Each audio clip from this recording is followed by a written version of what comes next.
Welcome, everyone, and thank you for being here. Today, we're talking about something we usually try to avoid: boredom. In modern culture, boredom is framed as inefficiency, as wasted time. But neuroscience shows something very different.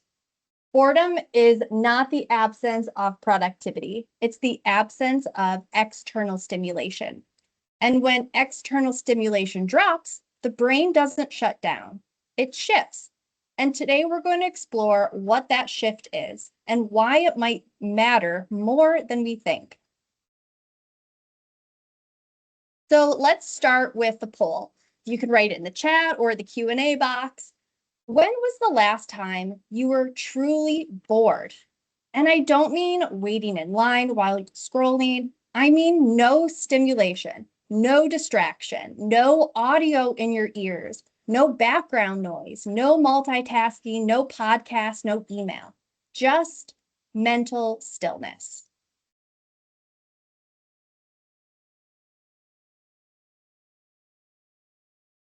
If you chose C or D, that tells us something important. For many of us, boredom has almost disappeared from daily life. We eliminate it quickly. The moment it appears, we replace it. And that pattern is worth paying attention to because boredom didn't always function this way. So let's zoom out for a moment and look at why. So here's why it matters. We are living in a historically unique cognitive environment. The average adult checks their phone between 50 and 100 times per day. That's roughly once every 10 to 15 minutes during waking hours. And that doesn't include passive screen time. Background audio, multitasking, notifications you ignore, but you still see. We operate in an always on culture. Work expectations often include rapid response. Entertainment is constant, information is constant, and stimulation is constant. For most of human history, boredom wasn't optional. There were natural pauses, unfilled transitions, idle time. Modern technology has removed almost all of those natural gaps. And this isn't about discipline, it's about environment. Our brains evolved in cycles: stimulation, then integration, action, then reflection. And modern life gives us stimulation, but without pause. And when we eliminate the integration phase, we lose depth. So this conversation about boredom isn't nostalgic, it's adaptive. We're learning how to function well in a high stimulation world. So now let's define what boredom actually is, scientifically. Psychologists define boredom as a state of low external stimulation combined with a desire for engagement. Notice what that does not mean. It does not mean apathy. It does not mean depression. It does not mean disengagement. It simply means your environment is not currently providing novelty. In earlier eras, boredom was common. Now it's optional. And that shift is historically unprecedented. Your brain evolved in an environment with fluctuating stimulation, and modern life delivers near constant input. And that difference matters biologically. And when boredom appears, most of us immediately regulate it away. We scroll, we check something, we start something, we consume something. And this is not a character flaw, isn't a weakness, it's neurochemistry, which brings us to dopamine. So dopamine is not the pleasure chemical that it's often known as. It is the anticipation chemical, and it spikes when we predict novelty. And when I say novelty, I don't mean something exciting or dramatic. Novelty just means something new or unpredictable. And your brain loves unpredictability.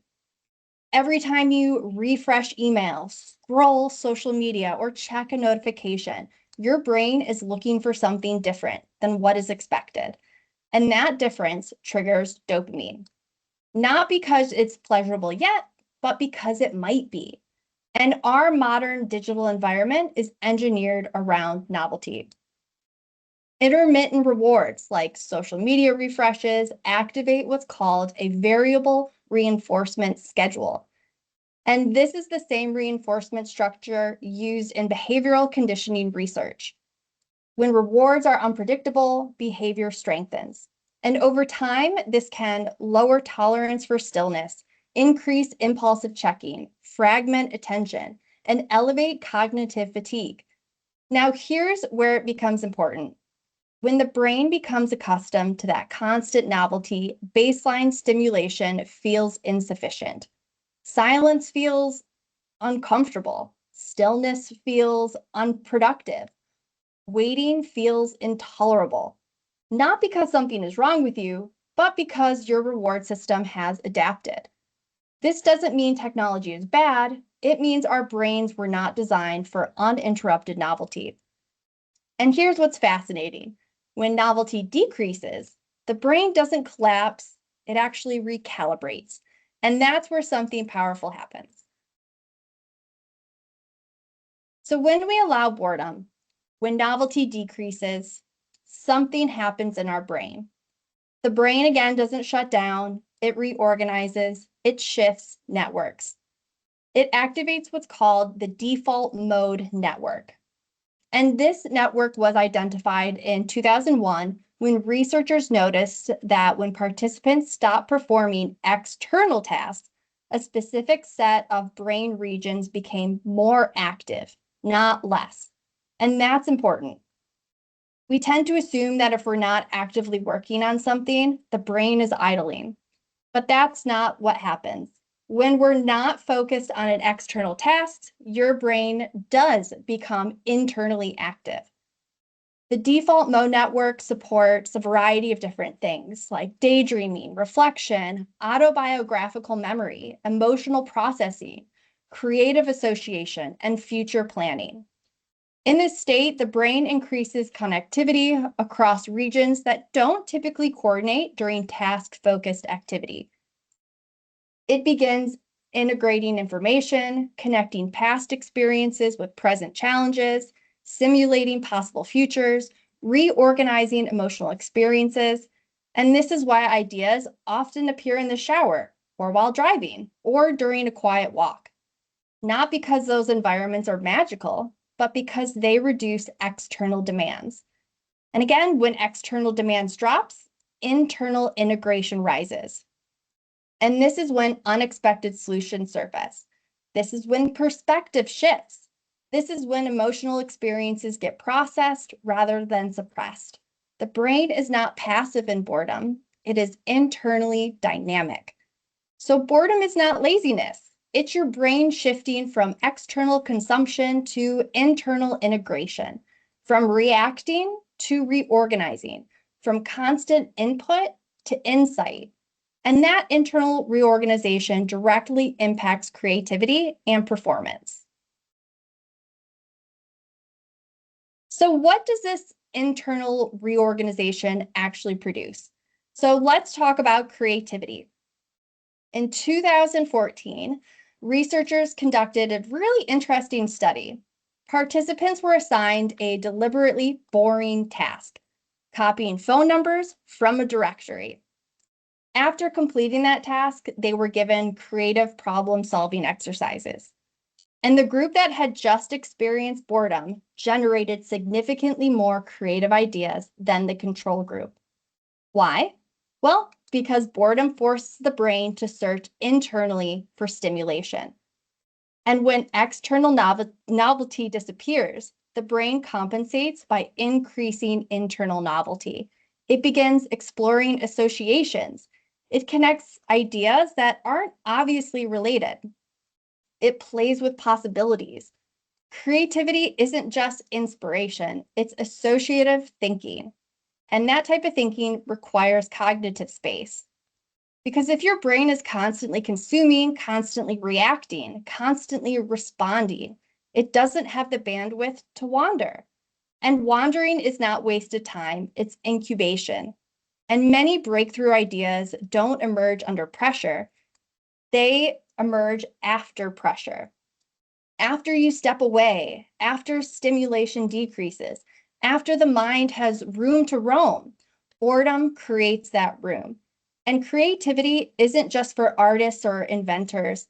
It impacts how we solve problems, make decisions, and think strategically. I'm now going to pass this on to Renee. Thanks, Lexi. So let me ask you something. How many of you feel guilty when you're not actively doing something? Even if you technically have nothing urgent to complete, even if you're resting, many of us have this subtle voice that says, you should be doing something. Here we've confused busyness with effectiveness. Busyness feels productive. Movement feels productive. Responding quickly feels productive. But cognitive science tells us a more complicated story. When we constantly switch tasks, checking email while writing a report, responding to a text during a meeting, toggling between tabs, we fragment our attention. Research on something called attention residue shows that when we switch tasks, part of our cognitive load remains attached to the previous task, even if you think you've moved on. That leftover cognitive residue reduces working memory capacity. It increases mental fatigue and decreases our depth of focus. Now layer that on to constant stimulation, the notification, scrolling, background noise, multitasking. What you get isn't higher performance, you get shallow cognition. Constant busyness reduces cognitive depth. And depth is where complex thinking happens. Depth is where strategy happens. Depth is where clarity happens. Recovery restores that depth, and recovery doesn't always look like sleep. Sometimes it looks like stillness, and sometimes it looks like boredom. Let's experience what that recovery feels like. All right, we're going to try something simple. For the next 90 seconds, I'm going to ask you to do nothing. No phones, no email, no multitasking, no writing, no planning your grocery list. Just sit. You can close your eyes or keep them open. But during this time, notice your breathing, notice your thoughts, notice any discomfort. I'll keep time and I'll let you know when the 90 seconds are up. Okay, let's go.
Okay.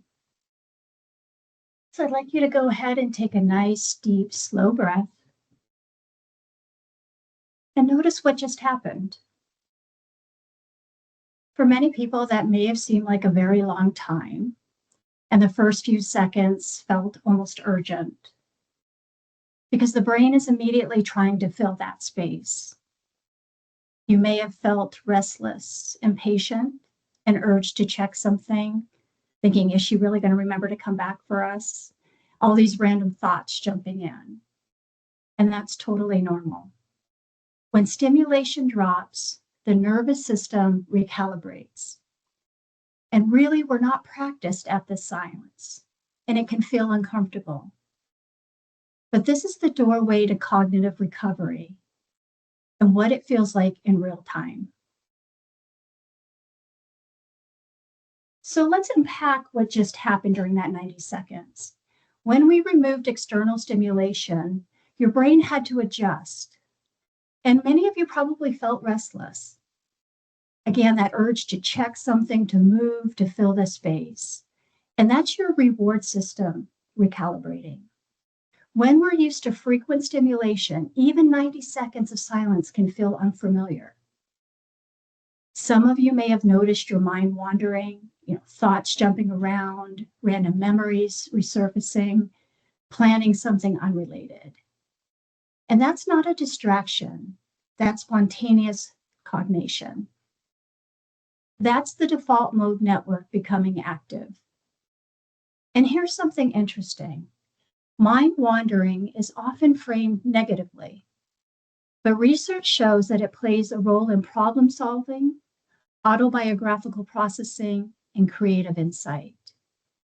And then there's the discomfort. Sometimes when silence increases, thoughts surface that we normally push away. And that can feel uncomfortable. But understanding that that discomfort doesn't mean something's wrong. It means there's something internally processing within you. We often assume silence equals emptiness, but silence often equals activity. It's just not the kind we're used to seeing. The brain isn't idle in boredom, it's reorganizing. So let's talk about something deeper than productivity. Boredom also strengthens emotional regulation. And here's what that means. We often feel mild discomfort, awkwardness, restlessness, waiting, uncertainty. And most of us immediately regulate it away. We reach for something, a phone, a snack, a task, something that distracts us. We rarely sit in discomfort long enough for our nervous systems to adapt. Over time, that reduces our tolerance for internal states. Psychologists call this distress intolerance. The less we practice sitting with mild discomfort, the more reactive we become to it. Now, here's where boredom becomes interesting. Boredom is a low-stakes form of discomfort. It's not intense, it's not overwhelming, it's just empty. But when you allow boredom without immediately eliminating it, your nervous system learns something powerful. I can tolerate this. That small act strengthens distress tolerance. And distress tolerance is directly connected to impulse control and emotional regulation. Research in emotional regulation shows that individuals with higher distress tolerance demonstrate better decision-making, reduced impulsivity, and greater resilience under stress. So boredom really becomes our training ground. It's a low-risk way to practice sitting with an internal experience and attain a new skill. If you can tolerate 5 minutes of boredom, you're more likely to be able to tolerate a difficult conversation, a stressful delay, a challenging project, and an uncomfortable emotion. Boredom in this way becomes emotional cross-training.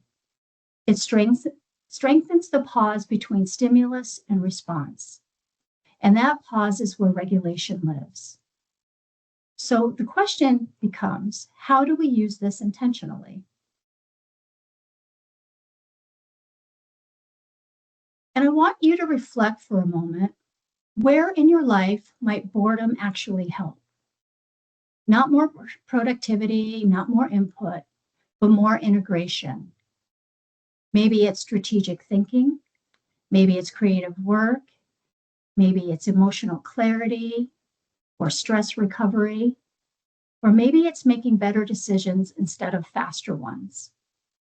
We don't need more productivity hacks. We might need more mental white space. High performers often schedule recover deliberately, not because they lack discipline, but because they understand something subtle. Integration improves output. 5 minutes of unfilled space can increase clarity more than 30 minutes of fragmented effort. And this doesn't require a retreat. It doesn't require you deleting your apps. It just requires small intentional pauses. Maybe that's a quiet commute, a device-free walk, sitting in your car for 2 minutes before going inside to work or school, looking out a window instead of reaching for something to distract you. We're calling this micro boredom, small, repeatable daily space. And that's enough to begin recalibrating the system. And that brings us to the most important question. And that's, how do you practice boredom? How do you practice it intentionally without overhauling your life? So before we close, let's take a moment to make this practical. First, what you could do is schedule 5 minutes of nothing. And it doesn't mean that's meditation or productivity planning or mindful optimization. Just 5 minutes with no input. Second, remove one micro distraction daily. Maybe that's don't check your phone at a red light. Don't scroll while you're waiting in line. Maybe you don't turn on something the moment you sit down. The third is take one device-free transition. Again, maybe making your commute without any distraction on the radio or listening to your phone. Making your lunch without distractions or taking a short walk. 2 minutes in your car before going inside. These transitions are powerful because they're already built into your day. And finally, resist filling every pause. That's like if a meeting starts late, if someone is walking in, or if you're early somewhere. Just let the pause exist. You're not wasting time. Remember, you're allowing integration. So I'd like to leave you with this one question. What would you change if you stopped eliminating every empty moment? If you allowed even 5 minutes per day of cognitive silence? Would your stress baseline shift? Would your thinking deepen? Would your focus strengthen? Would your emotional awareness increase? There's really no right or wrong answers here. This is just about you. In a world that competes relentlessly for your attention, protecting your mental white space may be one of the most important, powerful wellness practices that are available to you. Not because boredom is glamorous, but because your brain was designed for cycles. Stimulation, then integration, action, then reflection, input, then insight. When we eliminate the second half of that cycle, we lose depth. We need that integration, reflection, and insight. So I ask you this week to experiment. Don't eliminate every empty moment. Just let one of them exist and see what happens.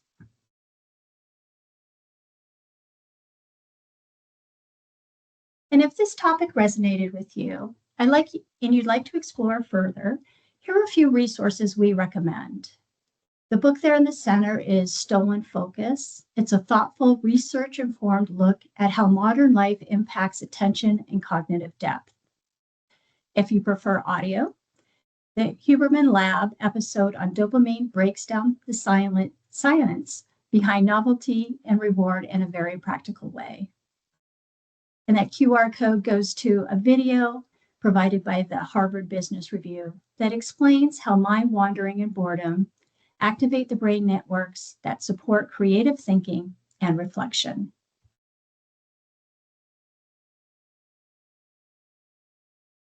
And attention is one of your most valuable cognitive resources. How you manage it shapes how you think, how you regulate stress, and how you perform. Thank you for investing in it today. And next month, we're shifting into a topic that's getting a lot of attention. and that's the GLP-1 drugs, what everyone should know. You can go ahead and register by scanning that QR code on the screen. And if you're a Strive participant, be sure to log into the webinar for some Strive rewards. We thank you so much for being here today, and we'll see you next month.